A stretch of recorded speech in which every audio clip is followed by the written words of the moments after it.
Hi, Cliff Bray here. Today we're going to be doing some woodworking with this piece of lumber in front of you. This is kind of a special board.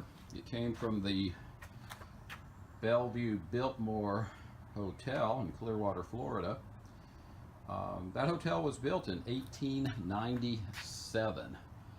So this particular board is actually over 100 years old.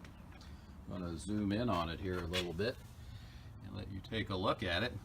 This was a piece of the underflooring, and because the workmen never expected it to ever be seen in the daylight ever again after they installed it, it has a lot of chips and mars and paint from the construction on it.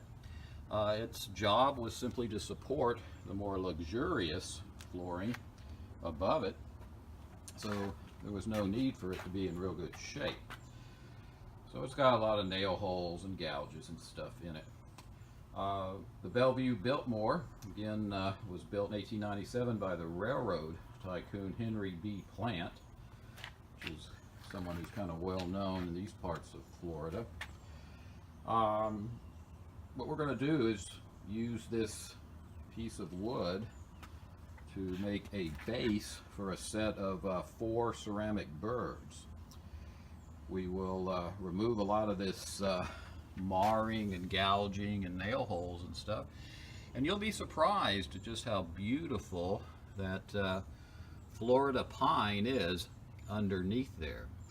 There were probably over 100,000 Florida pine trees harvested for the Bellevue Biltmore Hotel back in 1897. This, of course, is just one small remnant of that. Very sadly, the hotel was torn down about 3 years ago. The salvagers did keep an awful lot of the wood and fixtures and things from the hotel. So this is kind of a historic piece of history. And although this board spent its almost entire time hidden from sunlight in the darkness, it's going to be out in the open from now on, and will be on display. So we'll go ahead and get started. In a few hours, I think you'll be very surprised to see just how nice a piece of lumber sits underneath all of this mess here. Okay, so here are the 4 birds, the ceramic birds that we'll be using. They'll be sitting on the base once it's completed. What I've done is I've made an outline of how I want the wood base to be shaped. It'll be curved, as you can see there. We will route a curved edge on there as well. And the way I've drawn the line, I've eliminated these nail holes on the end there. Also kind of mitigated some of the cracks there that were started. Hopefully we'll take care of.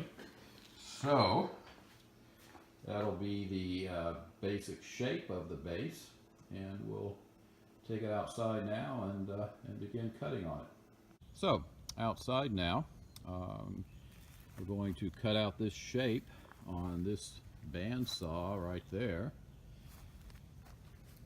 The shape can be seen a little bit better now without the birds sitting on it.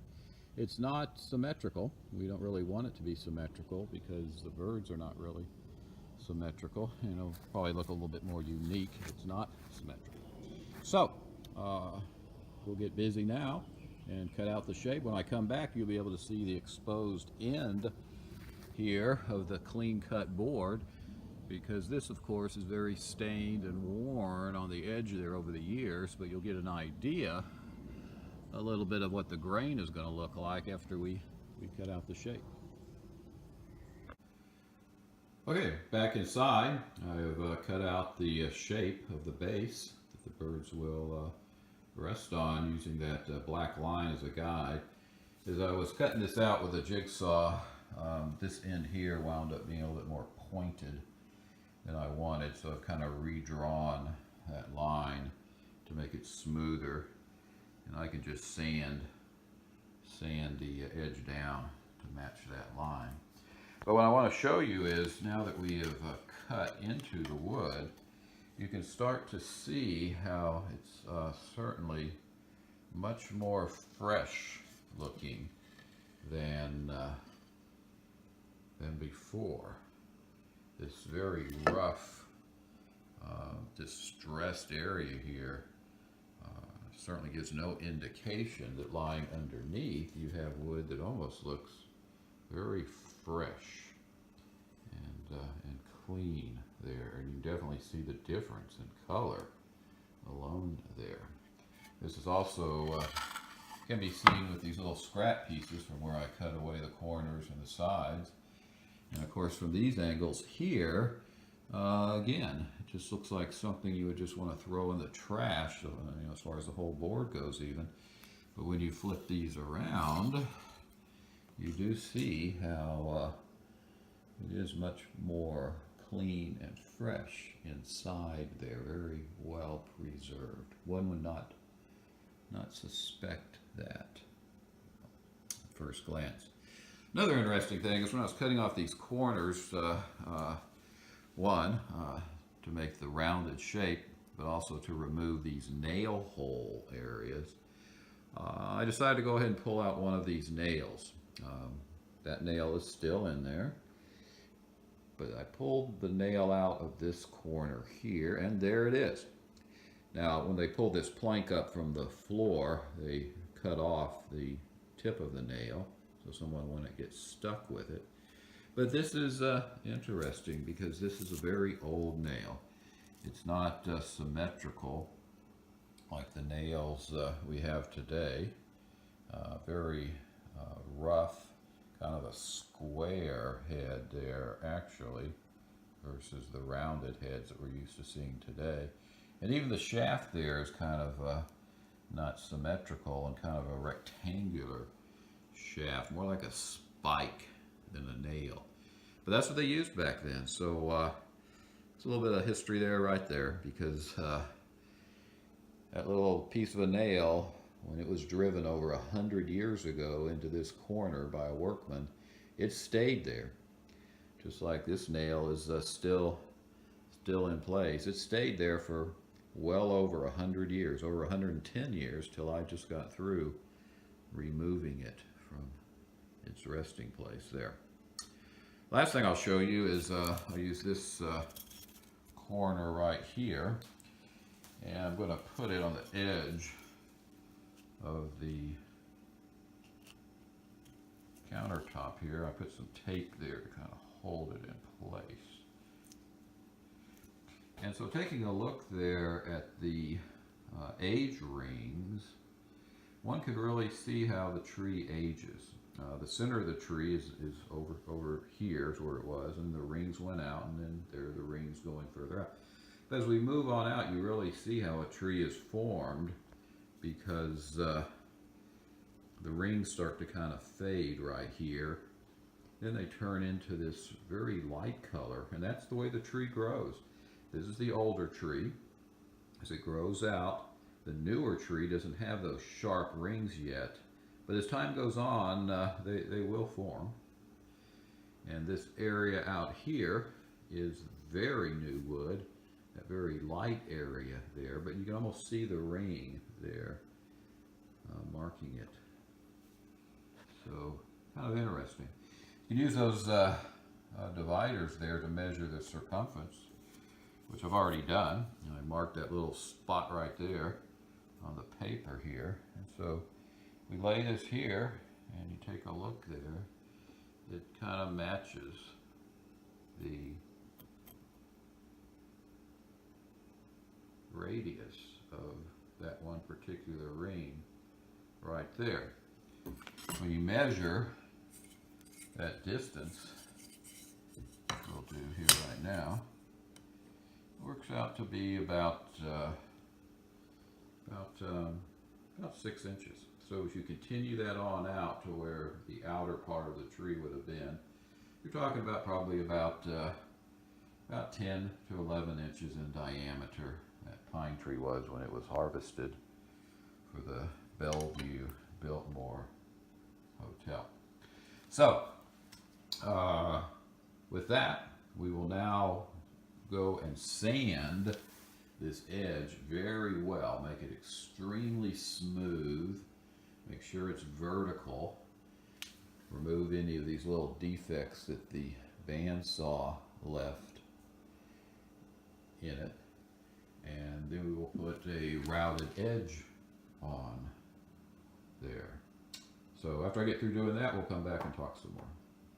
Okay, back outside now. We're going to smooth down those edges using this belt sander here. We'll take out these kind of rough areas there that were left by the bandsaw. We will also round out this end here that I talked about earlier and make it a little bit more rounded curve. After we do that, though, we're also going to take down this rough side here. This particular piece of Florida pine was rough sawn. What that meant was they were kind of in a hurry and they wanted to saw it as fast as possible. And they used blades that were not going to leave a very smooth finish because this was, again, underflooring. It was never meant to be seen or felt or to the touch by anybody, so it was good enough to saw it that way, but it is very rough. Looking at it real close, it almost looks like it's a bark type surface. So we're going to take all of that down, and when we do, we'll expose the grain underneath, which you can pretty much see looking at it here, but it will be much prettier once we get rid of all of that distressed surface from the rough sawn cut. After we finish that step, we will use a drum sander to further smooth these edges and make sure that they are perpendicular to the surface before we route a curved edge around the base. So with that, we'll go ahead and get busy on this step, and I'll be right back when we're done. Okay, back inside. We have used the belt sander and the drum sander to smooth off these edges here that were kind of rough from the bandsaw, but now they are very smooth and very well formed curves. We also took this end here, which, as I said earlier, kind of came more to a point. We have rounded it off much nicer there. And but the most dramatic thing is the fact that we removed that rough sawn surface, that kind of a bark looking surface you saw on the last step with the belt sander, and this is what was underneath, which is very pretty, very dramatic looking. In fact, that grain there. Still got some nail holes. There's one right there, another one right here, third one over there, and there's a small one right there. Of course, there's really no way to get rid of those. We could fill those in with some wood putty and kind of match the color, but you know, I think we're going to just leave those in there as kind of a reminder that although this board will now serve a decorative purpose, it once served a very practical purpose as the subflooring at the Bellevue Biltmore Hotel, and so we'll just leave those nail holes there. Of interest, when you take a look at this end here, you can kind of see the growth rings there very clearly. I had shown you those growth rings earlier on one of the scrap pieces that was cut away. But if this board was, you know, inside the tree today, it would be standing up just like this, and you would be able to look at a cross cut like that and see about the size that the tree was before it was cut. And of course those growth rings, when you look at what's inside the tree there, looks like all of this. And this little area right in here is where there was a branch that came out from the main trunk. And that's kind of what it looks like when you slice it into a plank, as they did back in 1897. So what we're going to do now is take a router, and we're going to put an edge along here that will be curved. When we do, it will make this end here really very dramatic. It will look, those lines will kind of warp and turn once we put that curved edge on there. It'll add a lot to the way it looks. So we'll head back outside and use the router, and then we'll be back inside here. Back outside, we're now going to put a curved edge on the base using this router here. I have selected a 1/4 inch Roman OG bit. It will put an edge on the base that looks like this. What we will do is we will leave off this top part here, this little straight part right up there at the top, so where the curve will just come up and go smoothly over to the top of the base, kind of like that. Yeah. Whenever you're putting an edge on a board like this, you always flip it upside down from the side where you want the edge to be. So we will be putting the edge on this part of the board right here all the way around. So this part here will be up as we rotate it through this bit. And there's the bit right there. Always bring up the fact that whenever you're dealing with a lot of wood particles that will be stirred up, such as when I put this edge on here with the router, or when you're sanding, as we did in the last step, it's always good to wear some form of a respirator, such as this one right here, because if you inhale this wood dust, especially certain types of wood dust, it can really mess up your lungs for quite a long time there, especially if you have any type of allergies to certain types of wood. So always use your protective gear. Of course, anytime you're using a router like this, eye protection and an eye shield is very wise as well. So with that, we'll go ahead and get started, and then we'll be back inside to take a look at how it all came out. Okay, we're back inside. There is the near completed base. We just got through routing that edge on there with that 1/4 inch Roman OG bit. Zoom in on that, let you take a look at that edge there. I also hand sanded the entire surface here. That doesn't really make it look any different. What it does is just smooths it off real good before we put a finish on there. I told you how when you cut into these ends here with that router bit, it really makes those wood grain lines warp and turn in very unusual patterns depending on the way you've cut those curves in the base. And so I'll just show you a little bit of that there real quick. Go down to this end here as well.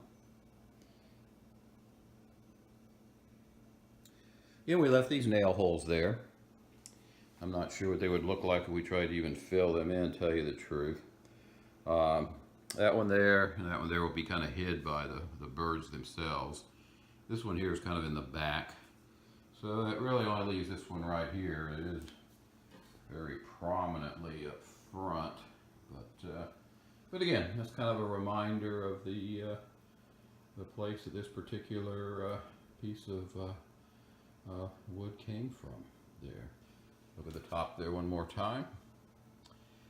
And only step left now is to put some type of a sealer on there, more to protect the wood and keep it from fading than to change the color, because we really want to keep close to the natural look there as much as possible. You could put a stain on there and make it darker if you wanted to, but I'm going to just put a clear stain on there, and one that's not too shiny. You know, pretty much look the way it looks right now. That stain is mainly just to protect the wood. So when we come back, we'll be completed, and I'll show you the base with the birds on it. Here's the base with the ceramic birds on it. So this is the finished product. I did decide to go ahead and fill in this one nail hole that was located very prominently right up front there. It was just kind of a distraction to the whole project there. I did go ahead and leave the other 3 nail holes. They're a little bit more hidden back here in the back, but went ahead and did put some putty, a little bit of paint there, and sanded that down to kind of hide that one nail hole up front there. I also put a lacquer coating on here, just one coat, kind of semi-gloss, so it's not too shiny. It really looks about the same as it did without the lacquer on there. The lacquer really just protects it. So, all done with that particular project. Hard to believe when you think about it, that just a few hours ago, go ahead and move these birds away, that this piece of wood right here, as pretty as it is, looked like this. That's a photograph of it right there. Yeah. One would never believe it, except for the fact that I did leave the bottom untouched.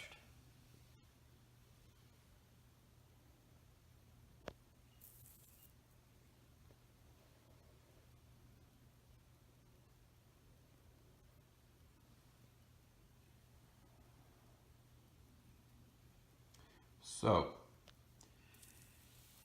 this here is really just a memory of what the board looked like for over 100 years. And this here is, of course, the new legacy. This is what the Bellevue Biltmore Hotel looked like before, unfortunately, it was torn down. Quite a sprawling complex. A little bit of a close-up there. It had kind of a green, hard to see in the photograph here, green and white paint scheme that existed really during its whole existence. This is a photograph of when it was being built, before it was painted. Again, almost entirely built of Florida pine trees. It's a wooden structure. Very little concrete used in the upper structure. Photograph of what it looked like when it was kind of finished early. Really were no cars back then, at least not a whole lot of them. So people arrived on trains, so there's passenger train cars right there pulling up right in front of the hotel. Roads were very poor in Florida back then, so even trying to take passengers from a port where they may have disembarked a ship all the way to the Belleville Biltmore via a buggy, horse-drawn buggy, would have been a very rough ride, so the railroads just took people right up to it. Here's a postcard from its earlier days. During World War II, it was kind of taken over by the U.S. military, the Army Air Forces, and was used as kind of their training headquarters for quite a while. It says right there, Bellevue Biltmore Hotel, Army Air Forces Technical Training Command, Clearwater, Florida. Again, actual postcard from a much earlier time. Unfortunately, this is what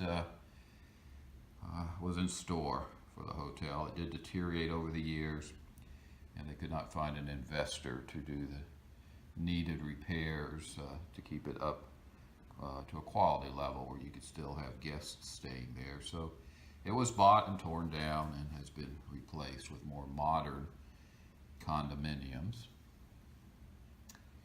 Pretty sad.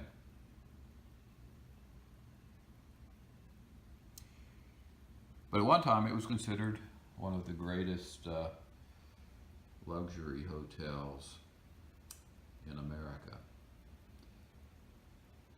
But gone now. However, this one little small piece of it will remain.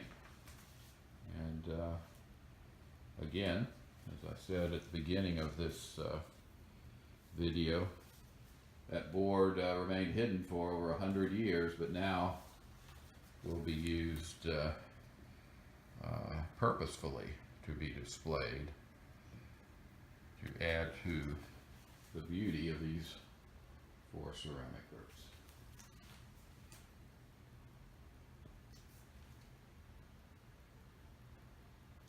Hopefully this maybe assisted you in a little bit of your woodworking efforts, but also gave you just a little bit of information on how you can take very old pieces of lumber and restore them and repurpose them and bring out the hidden beauty that many would be surprised lies beneath that rough surface.